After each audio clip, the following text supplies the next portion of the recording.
La revista El Doctor en Casa presenta su programa El Doctor en Casa TV.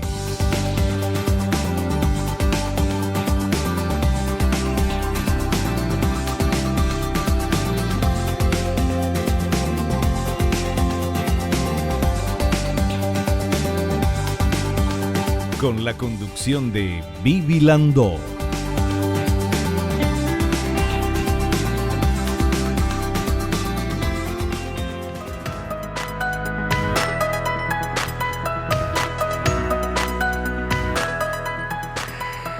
Hola, ¿cómo están todos?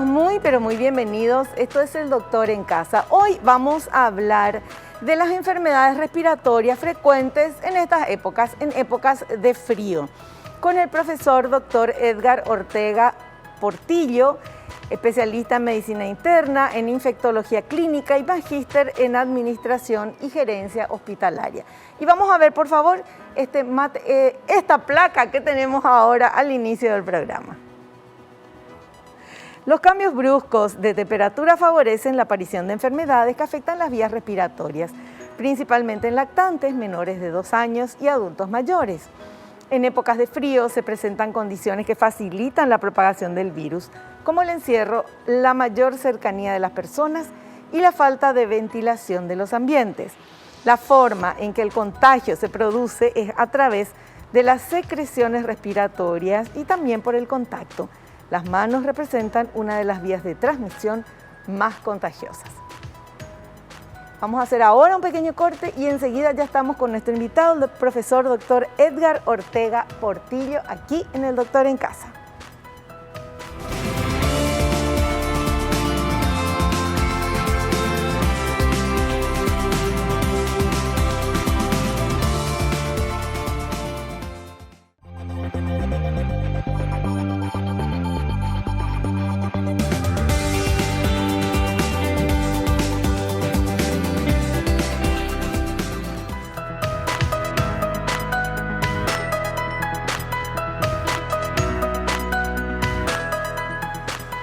Estamos con nuestro invitado, el profesor Dr. Edgar Ortega Portillo, medicina interna, especializado en infectología clínica, magíster en administración y gerencia hospitalaria y amigo de la casa.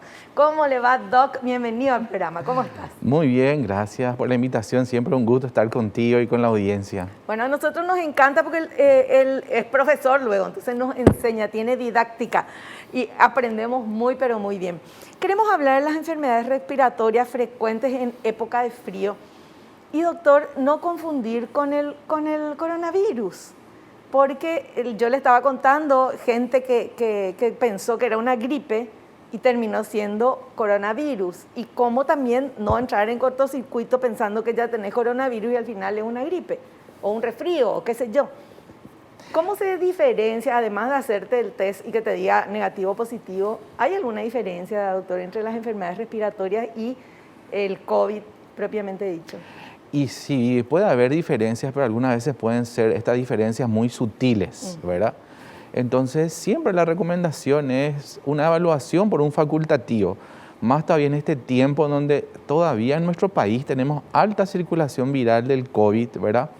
Entonces, alguna manifestación respiratoria, nosotros decimos en la práctica médica que hasta demostrar lo contrario es COVID, ¿verdad? Claro. ¿Por qué? Por la morbilidad y la mortalidad que tiene esta enfermedad, nada más, ¿verdad? Pero recordar que por el cambio de clima, porque estamos en el invierno, ¿verdad? Las otras enfermedades respiratorias también circulan, ¿verdad? Es bueno reconocer también que desde que vino esta pandemia a nivel mundial, las medidas de higiene fueron mejoradas, pero sustancialmente. Entonces, una primera consecuencia fue que muchísimas enfermedades prevenibles por el lavado de manos estamos viendo, hizo que disminuyan la frecuencia de las enfermedades diarreicas y las enfermedades respiratorias, porque siempre el vehículo es la mano. Claro. Siempre suelo yo decir a los alumnos en las capacitaciones, los gérmenes no vuelan, literalmente no vuelan, necesitan un transporte y ese transporte generalmente son nuestras manos y después por los alimentos o la inoculación en la nariz, la boca, los ojos o otros lados, ahí comienza el circuito de contagio, ¿verdad? Pero existe la posibilidad de que nosotros, primero, la recomendación que siempre damos, no entrar en pánico, ¿verdad? Claro. Por un lado. No pensar que por un dolor de garganta, por un estornudo o una tosecita que siempre podemos tener, ya sea COVID, ¿verdad? Pero ante la persistencia de esas, o sea que cuando tenemos una tosecita o un estornudo, cuando uno está acostumbrado a eso, por ejemplo, por los alérgicos, que todo el tiempo se pasan estornudando y teniendo molestias, pero el aumento en intensidad de estos estornudos y de la molestia debería de llamarle la atención, ¿verdad? Esas personas que siempre tienen dolores de garganta, que no les deja, entonces también cuando eso empeora, ¿verdad? Es una llamada de atención que algo está ocurriendo ahí, ¿verdad? Entonces existen diferencias, pero algunas veces pueden ser sutiles, ¿verdad? Y sí o sí aquellas personas, los adultos mayores, ¿verdad? Aquellos que tienen enfermedad de base, ¿verdad? Siempre precozmente es bueno ya recibir un asesoramiento de un especialista sanitario que le pueda orientar y decirle, bueno, si pasa esto, vení, si pasa esto, no. Hace falta que te hagas el hisopado, hace falta que no vengas, ¿verdad? Vas a tomar un tratamiento sintomático nada más, ¿verdad? Entonces siempre es muy bueno precozmente recibir el asesoramiento de alguien que es versado en el tema, ¿verdad? Y en este momento que tenemos, como usted ya lo dijo, tanta circulación del COVID, los médicos ya toman como si fuera cualquier síntoma respiratorio, hasta que no se demuestre lo contrario, se toma como si fuera COVID para que esa persona no contagie a otras, ¿verdad? Claro. Ahora, suponiendo, no sé, tengo síntomas de gripe, me siento así medio mareada, medio caigüe, me chorrea la nariz. Aparte de llamarle al médico, yo puedo llamar, por ejemplo, al 154, dar mis síntomas y que me deriven a dónde me puedo ir a hacer gratuitamente el hisopado. Sí, porque en ese número habilitado, que es gratuito y está 24 horas disponible, ¿verdad? Le atienden médicos y si no es una atención médica, es un profesional sanitario capacitado que le puede asesorar, ¿verdad? Entonces le va a indicar el tiempo, el momento e incluso el lugar donde se va a hacer. Así mismo. Porque recordamos que, por ejemplo, si muy precozmente se hace el hisopado, puede ser negativo, o si se hace muy tardíamente. Y resulta que esta persona tenía COVID, ¿verdad? Y a lo mejor a él le da una forma leve.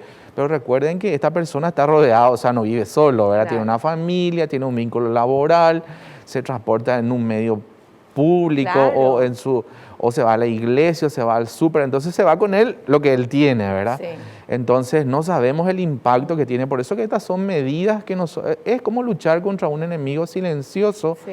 Entonces tenemos que tomar las precauciones debidas, por eso nosotros seguimos usando el barbijo, el tapabocas, seguimos lavándonos las manos, seguimos tomando todas estas medidas de aislamiento, ¿verdad? Porque tenemos una alta circulación viral todavía, claro. ¿Verdad? Y doctor, el tema de la vacuna contra la influenza, que ya se abrió para todo el mundo, ¿verdad? Sí. Eso es aconsejable ponerse, ¿verdad? Como todos los años. Sí, claro, Vivi, porque la influenza, antes de aparecer este virus del SARS-CoV-2, la influenza mata muchísimas personas en el mundo y Paraguay no era la excepción. Y es una enfermedad, totalmente prevenible por vacunas. Entonces cada año viene una cepa, por eso que la vacunación es anual, porque esto va cambiando, ¿verdad? Entonces se hacen algunas combinaciones. Entonces es una enfermedad totalmente prevenible por vacuna, ¿verdad? Claro. O sea que sí o sí tenemos que vacunarnos todos contra la influenza. Claro, ¿verdad? Y probablemente el COVID va a quedar como influenza posteriormente, que cada tanto vamos a tener que ir vacunándonos de acuerdo a la experiencia que tenemos y de acuerdo a los anticuerpos que uno tiene, ¿verdad? Para poder prevenir esta enfermedad, porque estas enfermedades virales vienen para quedarse, ¿verdad? Entonces ya depende de nosotros evitar la propagación y que se conviertan en pandemia nuevamente, ¿verdad? Y la influenza tenemos una experiencia de hace muchísimo tiempo, ¿verdad? Entonces, que también fue así, tipo una pandemia y que se moría la gente de influenza. Exactamente, ¿verdad? Y estos virus, no solamente que potencialmente en pandemia se pueden convertir estos virus respiratorios, son terribles, ¿verdad? A la par de las enfermedades virales hemorragíparas que pueden diezmar poblaciones enteras, ¿verdad? Cuando los virus se expresan, a esta velocidad cambian de estructura y de forma y se vuelven más agresivos. Y eso ahora estamos aprendiendo a nivel mundial con el SARS-CoV-2, pero esto siempre ocurrió con los otros virus, ¿verdad? Entonces no tenemos que dar la oportunidad que esto se expanda, se propague y haga lo que quiera en el mundo. Entonces, si hay una manera de prevenir con la vacuna más la medida higiénica, es la mejor estrategia. Perfecto. Bueno, dicho esto, nosotros ahora nos metemos de lleno en el título de nuestro programa, que son las enfermedades respiratorias frecuentes en épocas de frío. Vamos con este primer material, por favor. Resfrío común. En la mayoría de los casos causa secreción y congestión nasal, así como estornudos. También puede presentarse dolor de garganta, cabeza y tos, entre otros síntomas. Puede ocurrir en cualquier momento del año, pero es más común en invierno o en temporada de lluvias. El virus del resfrío se propaga a través de diminutas gotas aéreas que se liberan cuando una persona estornuda, tose o se suena la nariz.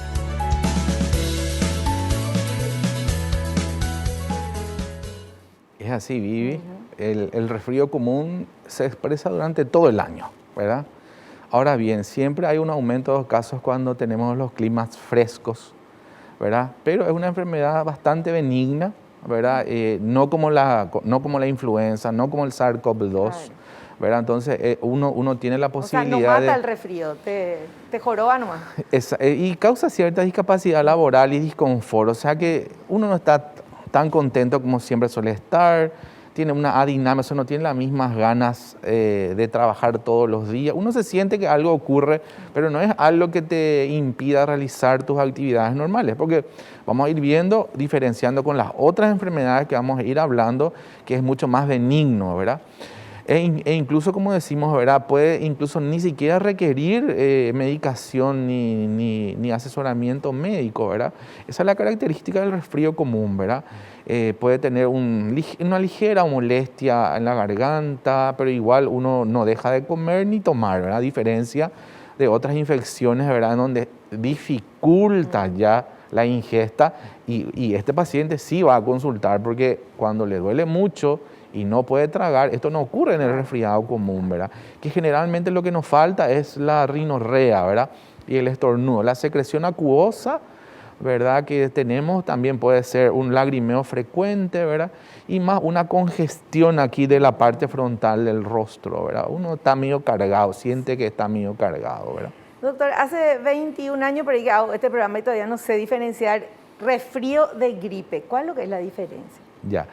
Si vamos a tener que diferenciar la gripe del resfrío, la gripe es un poco más intensas las molestias, ¿verdad? En la gripe, por ejemplo, tenemos el dolor muscular, ¿verdad? El dolor articular, ¿verdad? Ya puede haber un dolor de cabeza y hay cierta dificultad para realizar las tareas que uno normalmente está haciendo, ¿verdad? Se suma a eso, ¿verdad? La falta de apetito, la falta de ganas, ¿verdad? Puede aparecer ya fiebre. En el resfrío común no tenemos ninguna de esas sintomatologías. Sí. Entonces nosotros podemos sospechar desde el punto de vista clínico, ¿verdad? ¿Estoy ante un caso, un resfrío común o estoy frente a un caso de una gripe? ¿Verdad? Y en la gripe hay muchísimos virus responsables, algunos más buenitos, otros un poco más malos. Vamos a poner esas palabras claro. Para que nuestra audiencia pueda entender. ¿El resfrío es con un virus también o no? Sí, también, pero son virus mucho más leves y los cuadros son muy autolimitados, ¿verdad? Es decir, que el sistema inmunológico se puede encargar a la perfección de estos microorganismos productores, ¿verdad? Por eso que la sintomatología es bastante diferente, ¿verdad? Perfecto. Bueno, y ahora vamos con este otro material. A ver, por favor. Influenza. Es una enfermedad aguda de las vías respiratorias, es curable y controlable si se recibe atención médica oportuna y los cuidados necesarios. La influenza causa tos y fiebre de manera súbita, dolor de cabeza, muscular y de articulaciones. El contagio se da de una persona a otra expulsando gotas de saliva al estornudar o toser frente a otro individuo sin cubrirse la boca y la nariz, así como al saludar de mano, beso o abrazo.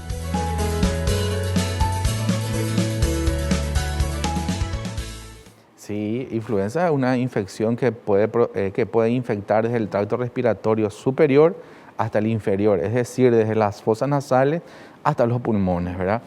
Es una enfermedad mucho más grave, ¿verdad? La influenza, ¿sí? Causa mucha mortalidad en el mundo, como estuvimos diciendo, y también mucha morbilidad, es decir, mucha discapacidad. No hay manera de diferenciar, o sea, no hay punto de comparación con el resfriado común o con la gripe por influenza, ¿verdad? La influenza cuando te pega con todo. La fiebre no falta, en los otros podría o no faltar, y hasta tener los síntomas más graves, esto que es la dificultad para respirar. O sea, yo hoy no tengo dificultad para respirar, mañana amanezco con dificultad para respirar. Yo normalmente subo las escaleras de mi trabajo, hoy no puedo. No puedo, me falta, ¿verdad? Entonces es una enfermedad extremadamente grave, ¿verdad? Totalmente prevenibles por vacunas, ¿verdad? Por eso que tenemos la vacuna que estuvimos hablando. Y que tenemos en nuestro país que debemos de vacunarnos. Sí. Es una enfermedad que mata muchísimas personas desde el siglo XVI, sí, más o menos, que tenemos experiencia, ¿verdad?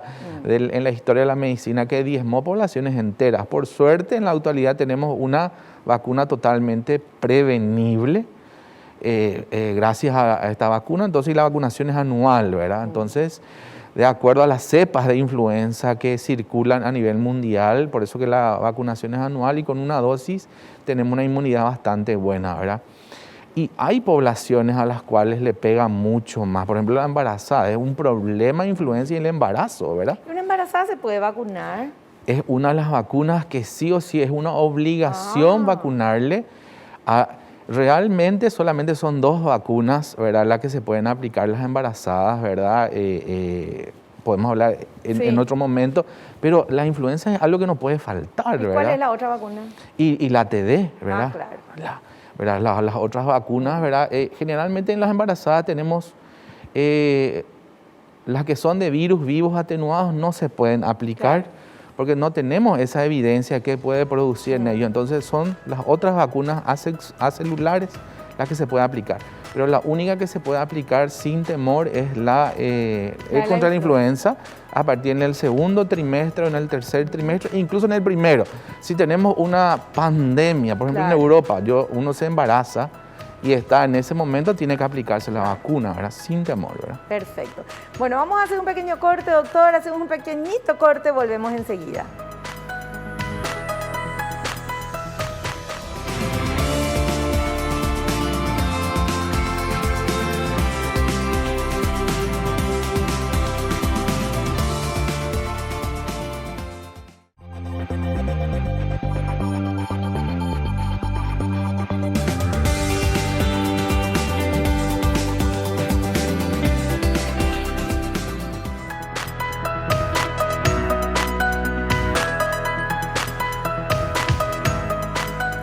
Seguimos hablando con nuestro invitado, el doctor Edgar Ortega, sobre las enfermedades más propicias en el clima frío, en el invierno. Y ya nos estaba explicando sobre el resfrío común y la influenza. Y ahora vamos con otra. Ay, Dios mío, si alguna vez tuviste eso, sabes que duele. Vamos, por favor. Faringitis. Es una molestia en la garganta que a menudo hace que se presente dolor al deglutir, causando hinchazón de la parte posterior de la faringe, entre las amígdalas y la laringe. Además se presenta fiebre, ganglios linfáticos inflamados en el cuello y dolor de cabeza. La mayoría de los dolores de garganta son causados por resfriados o gripe.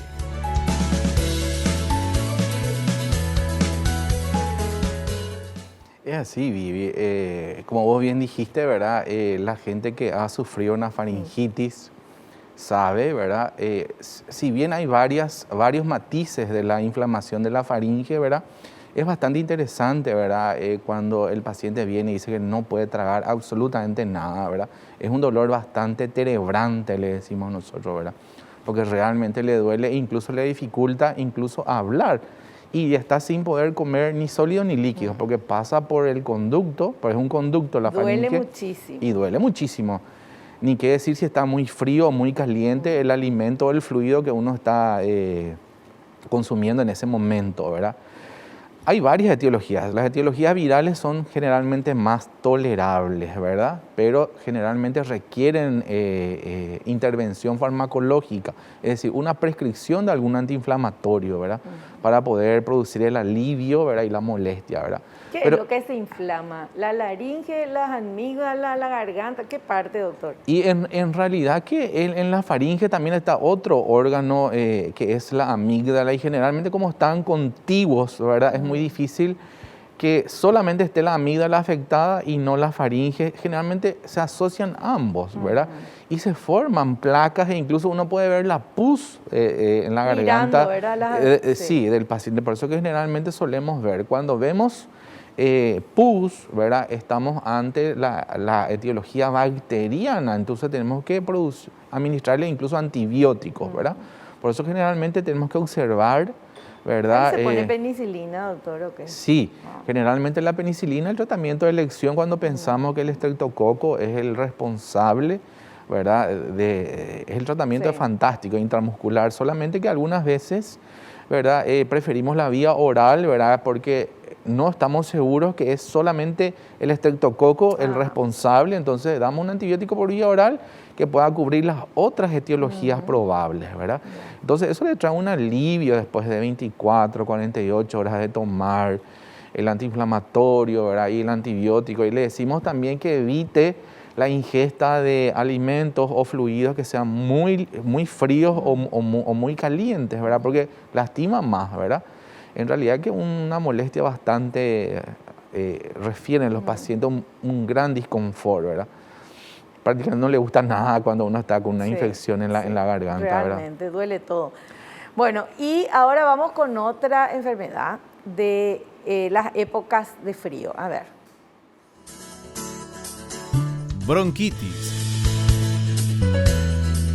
Es la inflamación de las vías aéreas principales que llevan aire hacia los pulmones, provocando que se estrechen las vías respiratorias, lo cual dificulta la respiración.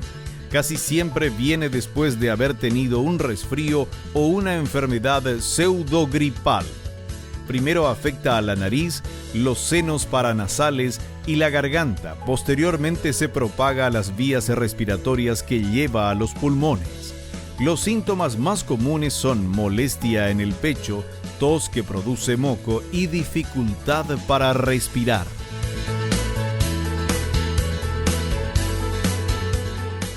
Es una infección un poco más severa, vamos a decirle. Estamos ya en el tracto respiratorio inferior, ¿verdad? Recordar que tenemos dos bronquios principales, el derecho y el izquierdo. Entonces todo el oxígeno que entra por este sistema de ductos para llegar a los pulmones. Entonces un proceso inflamatorio en ese nivel que produce pus, disminuye el diámetro por donde pasa el oxígeno, entonces es un poco más grave, por eso uno ya siente la falta de aire, ¿verdad? Entonces es secundario a las infecciones respiratorias superiores que no fueron curadas, ¿verdad? Y bajan a la parte inferior, ¿verdad? Entonces de ahí que las bronquitis son un poco más severas, requiere la intervención ya del médico, ¿verdad? Es probable que le chille el pecho al paciente, ¿verdad? Entonces eso quiere decir que hay que broncodilatar, o sea, agrandar esos bronquios, ¿verdad? Entonces sí o sí requiere la utilización de algún aerosol o las nebulizaciones, que en estos momentos no estamos haciendo por el tema de la pandemia, porque propagamos más los microorganismos en el lugar donde estamos trabajando. Entonces más usamos los broncodilatadores, ¿verdad? Entonces, siempre la etiología más frecuentemente es viral, ¿verdad? Pero ahí también las bacterias ya juegan un papel importante, ¿verdad? Entonces ya tenemos que pedirle placa al paciente, tenemos que pedirle laboratorios al paciente, ¿verdad? Ya un poco más complejo, ¿verdad? Mucho más delicado. Ya no es como el resfrío común, ya no es como una gripe, ya no es como una faringitis, ¿verdad? Donde uno solamente tiene dolor y molestias así en general, ¿verdad? Aquí ya uno empieza a sentir la falta de aire, ¿verdad? Por momentos, incluso si el orificio por donde pasa el aire a ambos pulmones se disminuyó demasiado porque hay mucho moco, mucha pus a ese nivel, ¿verdad? El paciente tiene dificultad respiratoria incluso en reposo, ¿verdad? ¿Y cómo se trata esto, doctor? Y generalmente, después de la evaluación, el médico, si es que está chillando el paciente, porque eso, si el chillido es muy importante, uno al acercarse al paciente ya escucha el quejido que dice al respirar, ¿verdad? Algunos necesitamos auscultarle para poder detectar que está que tenemos que broncodilatar, porque sus bronquios están muy pequeños, se están constriñendo, ¿verdad? Claro, cuando pasa el ruido, cuando pasa el aire por esos túbulos que son muy pequeños, soplan con mayor dificultad, ¿verdad? Cuando están más grandes no se escucha, ¿verdad? Que es lo que normalmente cuando los bronquios están limpios, yo no tengo que escuchar un pasaje, un ruido limpio, sin dificultad, ¿verdad? Y cuando eso está ocupado, entonces tenemos que darle broncodilatarle para poder agrandar los bronquios de este paciente, ¿verdad? Y darle antibióticos, darle antiinflamatorios, ¿verdad? Incluso algo que pueda fluidificar esas secreciones que están ahí, ¿verdad? El paciente en forma refleja va a tener tos, ¿verdad? Porque uno va a querer expulsar las secreciones que se generan ahí a consecuencia de ese proceso inflamatorio, ¿verdad? Entonces, es un poco más compleja el tratamiento, ¿verdad? Y recordar que está muy cerca de los pulmones, ¿verdad? Claro.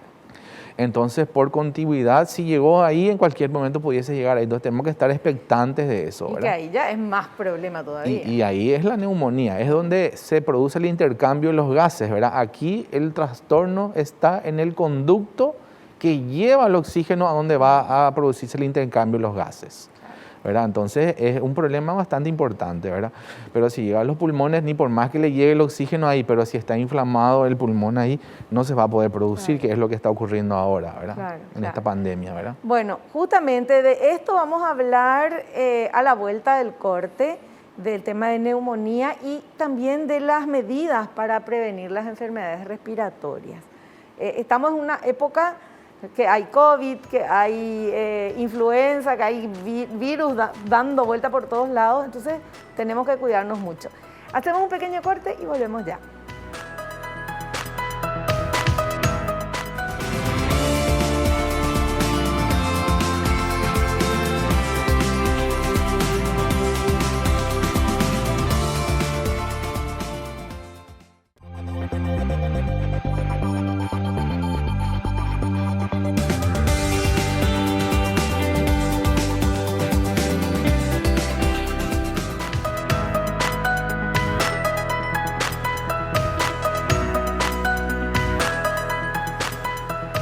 Bueno, estamos hablando con el profesor doctor Edgar Ortega Portillo de las enfermedades respiratorias más frecuentes en esta época de frío.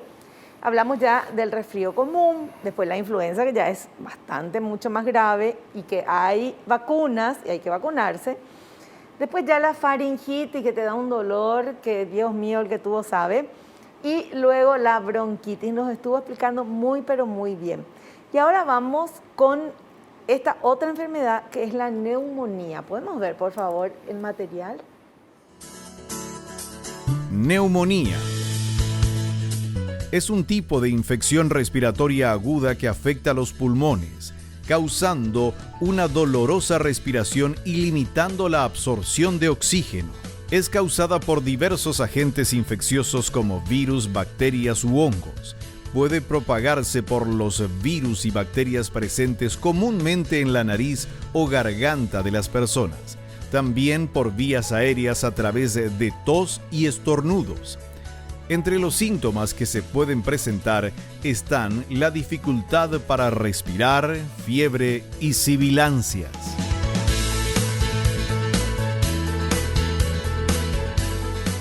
Las neumonías siempre un capítulo aparte para nosotros los médicos, ¿verdad? Porque ¿Neumonía o pulmonía es lo mismo, doctor? Sí, sí, es lo mismo. Literalmente son las mismas cosas. Nosotros le llamamos neumonía, la gente le dice pulmonía, algunos le dicen famosa pulmonía doble, incluso se suele escuchar, ¿verdad? Que es muy expresivo y significan la misma cosa, ¿verdad? La neumonía es una enfermedad y que en el mundo es la que más mata y si no mata produce mucha morbilidad. Por eso una de las enfermedades infecciosas más estudiadas en el mundo. Por ende tenemos mucho consenso ya, ¿verdad? De tratamientos, guías, scores de mortalidad quién se va a complicar, cómo se puede tratar, ¿verdad? Y lastimosamente seguimos igual a pesar de ello teniendo estos casos, ¿verdad? Una enfermedad brutal, ¿verdad? Si uno va en época de frío, normalmente sacando esta pandemia de COVID, las 3/4 partes de los hospitales están pacientes internados por neumonías. En niños, en adultos, ¿verdad? Es bastante interesante la cantidad, ¿verdad? Ni qué decir las complicaciones que produce, ¿verdad? Entonces es todo un desafío la detección precoz de la neumonía, ¿verdad? Para eso tenemos que nosotros saber cuál es la función del pulmón y por qué es tan grave, ¿verdad? Recordar que literalmente el pulmón es como una esponja, es un tejido que tiene la posibilidad de absorber el gas y meterlo a nuestro cuerpo a través de la sangre, ¿verdad? Y sacar el CO2 que producimos en nuestro metabolismo para afuera, ¿verdad? Entonces una función vital la del pulmón, por eso es que cuando tenemos un proceso inflamatorio a nivel pulmonar siempre es grave, ¿verdad? Claro. Entonces tenemos que tratar de contener y frenar a la brevedad posible esta infección, ¿verdad? Pocos son los casos de las neumonías, por ejemplo, que no requieren internación. Generalmente tenemos guías y score que aplicamos, ¿verdad? Sí. A los pacientes, pero la mayoría requieren internación, ¿verdad? Es bastante grave, ¿verdad? Doctor, la neumonía es un virus que tiene que atravesar todo eso, llegar al pulmón para hacer neumonía, ¿verdad?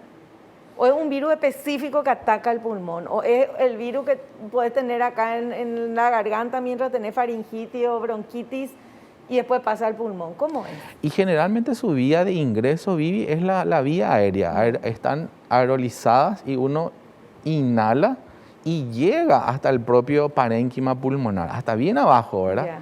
Y ahí produce su proceso inflamatorio, ¿verdad? O sea, vos podés tener neumonía sin haber tenido bronquitis, sin haber tenido laringitis, sin haber tenido nada. Sí. Ajá. Y también uno puede tener un cuadro respiratorio superior que empezó como una gripe, tengo una faringitis, mejora con un tratamiento parcial y después de la nada empieza nuevamente la fiebre y empieza con dificultad respiratoria. El paciente dice, me duele aquí a nivel a mi costado, ¿verdad? Me duele, tose, ¿verdad? Una pseudo mejoría y después le pedimos una radiografía y tenemos. O sea que el comportamiento de estos microorganismos es impredecible, ¿verdad? Claro. Por eso que tenemos que ir controlando y alertarle a los pacientes con síntomas respiratorios de que cuando ocurren estas cosas, que tiene que acudir para que nosotros podamos detectar precozmente, para que no se agrave, ¿verdad? Y recordar que la neumonía puede ser causada por virus, por bacterias y por hongos. Por hongos, por suerte, en menor veces vemos y tiene que haber una condición en el paciente, en los trasplantados, en los pacientes portadores del VIH, en algún paciente inmunodeprimido, ¿verdad? No se ve frecuentemente la neumonía causada por hongos. Yeah. No así la viral, como el SARS-CoV-2 que produce, pero hay otros virus. La influenza, por ejemplo, puede producir perfectamente una neumonía, ¿verdad? Y las bacterias, hay algunas bacterias que tienen una cierta predilección por los pulmones, es decir, así como existen microorganismos que les gusta más en su recorrido por nuestro cuerpo, el tejido nervioso, ¿verdad? Hay algunos que por el recorrido en su cuerpo le encantan los pulmones, ¿verdad? Entonces, tienen cierto tropismo, nosotros le decimos, ¿verdad? Por los pulmones y producen estos procesos inflamatorios, ¿verdad? Que algunas veces puede ser localizado, por ejemplo, en una parte del pulmón de un lado. Entonces es más controlable, ¿verdad?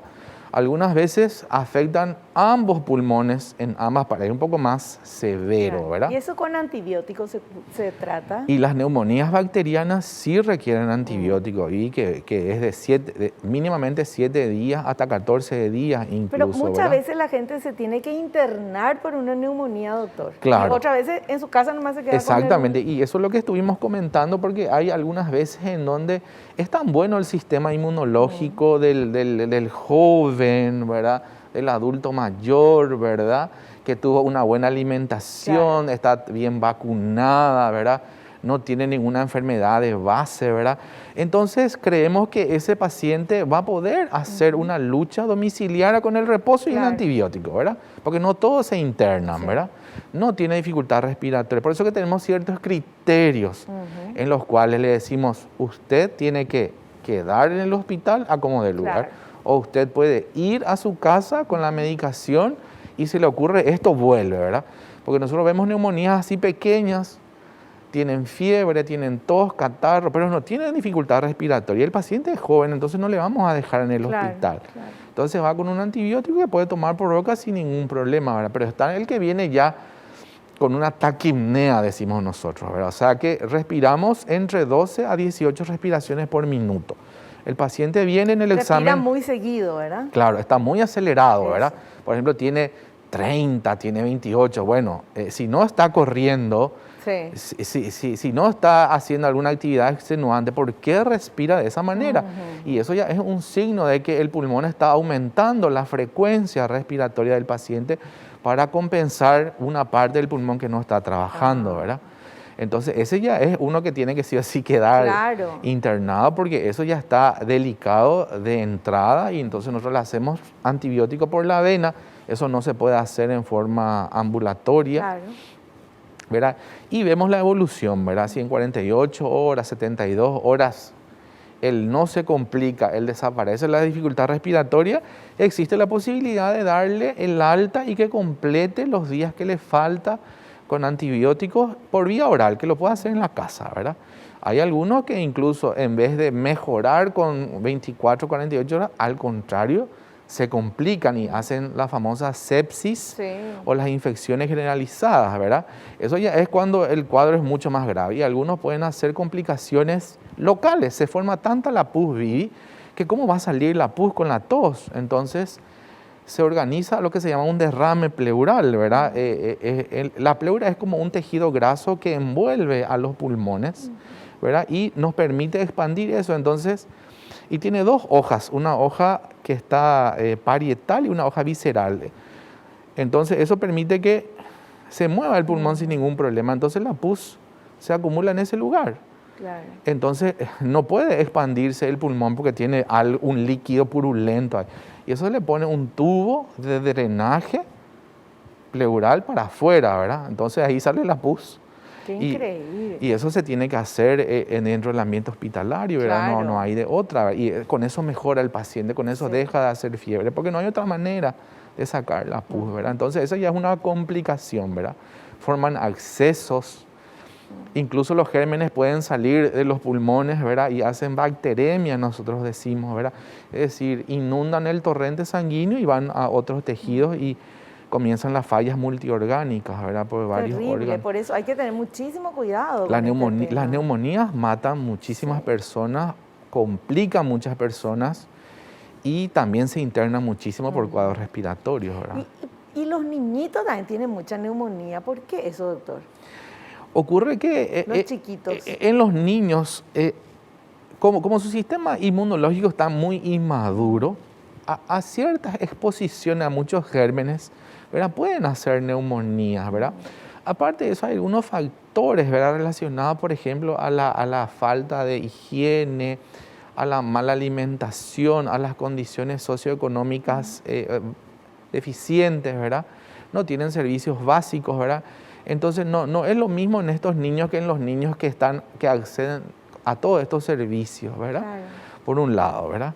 Por otro lado, en el ambiente en la escuela, al no haber generalmente hábitos, o sea, con los niños es muy difícil si vos no le educás. Ahora con 2 años de pandemia, ellos ya aprendieron que ellos son los primeros en que no me tosa, usar el tapabocas, no beso, ¿verdad? Cosas así, entonces. Pero anteriormente un niño tiene una enfermedad respiratoria en el aula y todos caen, ¿verdad? Nosotros no sabemos lo que están en esa aula, cómo es el sistema inmunológico de cada uno, ¿verdad? Entonces, algunos hacen formas leves, otros una gripe fuerte, vamos a decirle según lo que nos suelen decir los padres, y algunos no, ¿verdad? Tienen dificultad para respirar, ¿verdad? Hacen neumonías graves. Por eso que en pediatría se ve muchísimo las neumonías, ¿verdad? Durante todo el año y cuando hace frío, peor, ¿verdad? Claro. Bueno, súper bien explicado, por algo el profesor nos explicó súper bien. Ahora queremos ver este material que habla de las medidas para prevenir todo este tipo de enfermedades. Vamos a ver. Medidas para prevenir enfermedades respiratorias. Lavarse las manos con agua y jabón después de volver de la calle, antes de cocinar o comer y después de ir al baño o cambiar pañales. Sostener la lactancia materna, al menos hasta que el bebé cumpla los 6 meses. Tener las vacunas incluidas en el calendario nacional de vacunación al día, en especial en los niños, embarazadas, personas con enfermedades crónicas y adultos mayores. Ventilar todos los ambientes de la casa a diario. No fumar y mantener los ambientes libres de humo. No automedicarse. Eso puede producir intoxicación y ocultar los síntomas de la enfermedad, dificultando un diagnóstico correcto y empeorando el cuadro clínico.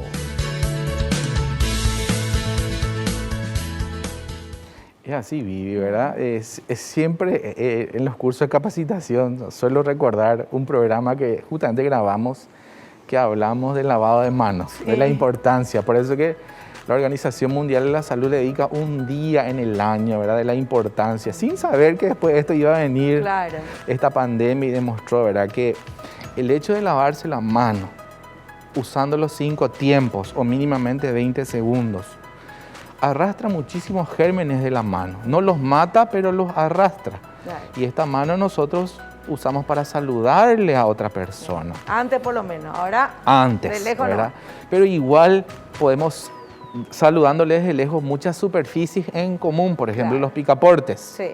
Si no, algunas veces puedes abrir con el codo, otras veces no. Sí. ¿Cuánta gente toca el picaporte que pasa por ahí? Si yo tengo el germen y dejo ahí, toditos los que tocan después van a llevar tal cual el picaporte. Espacios comunes, el baño, por ejemplo, de la oficina que comparten toda la gente de la oficina, los lugares donde uno come. Entonces, obviamente que el lavado de las manos tiene un impacto terrible en la prevención de muchísimas enfermedades infecciosas, más aún en las enfermedades respiratorias, ¿verdad? Muy bien lo explicamos cuando hablamos de eso y ahora también en el video que primero se mostró, ¿verdad? Así o sea que mismo. Esto tenemos que mantenerlo siempre. Esto tenemos que mantenerlo siempre. Claro, una vez que pase el COVID, tenemos que seguir con todas estas buenas costumbres de higiene. Sí, por algo está demostrado y ahora aprendimos la lección, ¿verdad? Y yo creo que después de esto no tenemos que bajar la guardia, porque ahora influenza, gripe aviar, gripe porcina, ¿verdad? Ahora SARS-CoV-2, ¿verdad? Yo creo que ya no tenemos que ser necios y después mantener esto, ¿verdad? Tal cual. Después de eso, ¿verdad? La buena alimentación, siempre, porque el sistema inmunológico es en realidad el que nos defiende en un 50-60%, hace el trabajo solo, ¿verdad? Entonces, hábitos de vida saludables, ¿verdad? Evitar los tóxicos, ¿verdad? Como tabaco, el alcohol en forma excesiva, una alimentación saludable, ¿verdad? El ventilar tu habitación o tu lugar de trabajo. El sol, el ingreso del sol está demostrado para muchísimas enfermedades respiratorias, desde la tuberculosis hasta, tiene un poder bactericida los rayos ultravioletas, entonces, ¿verdad? La circulación de aire en ambientes reducidos es fundamental para renovar que este aire tóxico no siempre esté ahí, ¿verdad? Perfecto. Cuando hace frío también, Vivi, ¿verdad? Uno tiene que cubrirse un poquito las vías aéreas, ¿verdad? Porque ese aire muy fresco también puede predisponer, ¿verdad?, a que uno tenga esas infecciones, porque el epitelio ciliar es como una pielcita que tenemos adentro del aparato respiratorio, ¿verdad? Tiene que calentar el aire fresco que entra, ¿verdad? Pero si está demasiado fresco, ¿verdad?, se ve dañado, entonces eso también produce un proceso inflamatorio, daña y ahí empiezan las bacterias a hacer de las suyas, ¿verdad? Perfecto. Doctor, vamos a hacer un pequeño corte a la vuelta, tenemos preguntas para usted. Volvemos ya.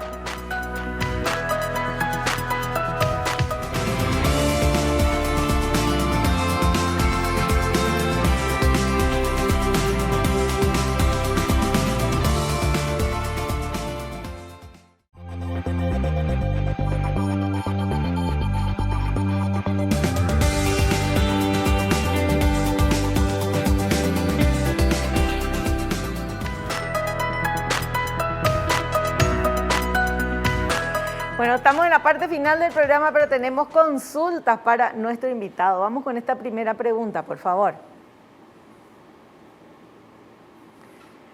¿El estrés puede debilitar el sistema inmunológico y hacernos más vulnerables a tener una enfermedad respiratoria? Sí, Vivi. El estar todo el tiempo estresado produce un tipo de inmunosupresión celular y humoral. Entonces, si hay circulación viral, es probable que uno pueda tener cualquier enfermedad. Claro. Porque estamos vulnerables. No es lo mismo cuando el sistema inmunológico está, vamos a decirle, feliz, alegre y contento, ¿verdad? Claro. Es como que está más habilidoso para defendernos, ¿verdad? Y cuando uno está estresado está un poco más dormido, ¿verdad? Perfecto. Entonces sí o sí influye. ¿Eh? Genial. ¿Otra consultita? ¿Es bueno utilizar pomadas descongestionantes para prevenir enfermedades respiratorias? Y realmente tenemos poca evidencia del uso de pomadas, ¿verdad? De aplicaciones nasales, ¿verdad? Generalmente las medidas del uso de barrera como el tapaboca, por ejemplo, Eso sí. ¿verdad? Eso es categórico, ¿verdad? Pero colocarse un ungüento o una crema, ¿verdad? No ayuda porque tenemos muchísimos virus, tenemos muchísimas bacterias que pueden aerolizar. Lo que actualmente se tiene es una pomadita que hace que un microorganismo en especial se pueda adherir a él y no pueda llegar hasta abajo, ¿verdad? Pero para un germen. Pero para las enfermedades respiratorias, el lavado de manos y el uso del barbijo cuando hay una epidemia es fundamental, ¿verdad? Entonces, bueno, acá decía para prevenir, pero una vez que uno esté, las abuelas siempre nos ponían en el pecho cuando estábamos engripaditos esa pomada tan famosa que es mentolada, ¿sí? ¿Verdad? Y eso es como que, y oler, eso te hacía sentir mejor.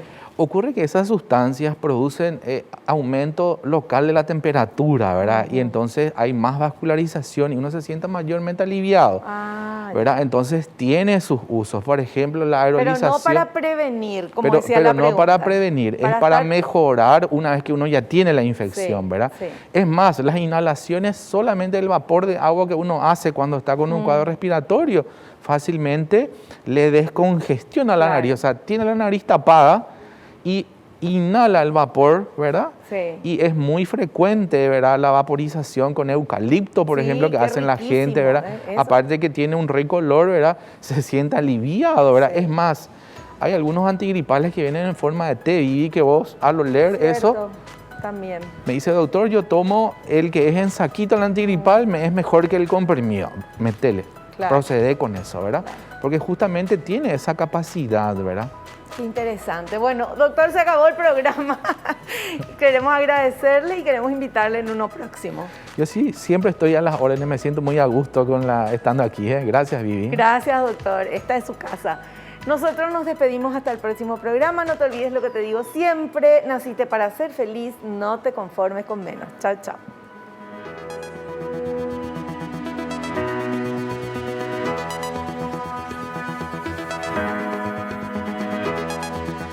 La revista El Doctor en Casa presentó a Vivi Landó en el programa El Doctor en Casa TV. Fue una realización de Alicante.